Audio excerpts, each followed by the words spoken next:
దేవుడు చెప్తున్న విషయం, నీవు గనక నీ ఆత్మీయ జీవితం కోసం పాటుపడి ప్రయాసపడి కష్టపడి ప్రతి శాతాన్ని జయించి, లోకాన్ని జయించి, పాపాన్ని జయించి, లోకాశను జయించి, ప్రతి వాక్య విరుద్ధమైన పరిస్థితులను జయించి నువ్వు గనక ముందుకు అడిగేసి జయ జీవితం కలిగి బతికితే, దేవుడు అంటున్నాడు, అలా జయించిన ప్రతి ఒక్కరిని నా దేవుని ఆలయంలో ఒక స్తంభముగా నేను వాడిని చేస్తాను అన్నాడు దేవుడు.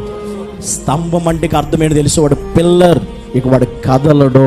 ఆమె వారు కదల్చబడరు. ఇక వారిని ఎవ్వరు కదల్చలేరు. ఇక ఎవ్వరు వారిని ఏం చేయలేరు. ఇక వాళ్ళని ఎక్కడ? నా దేవుని ఆలయంలో, నా దేవుని సన్నిధిలో, నా దేవుని మందిరంలో నేను వాళ్ళని స్తంభముగా నిలబెడతాను.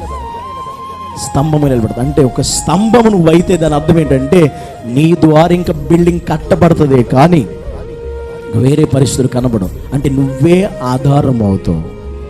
పిల్లర్ అంటే స్తంభం అంటే. దేవుడు అందుకన్నాడు, జయించు వానిని మాత్రమే నా దేవుని ఆలయం నేను ఒక స్తంభముగా వాడిని చేస్తాను.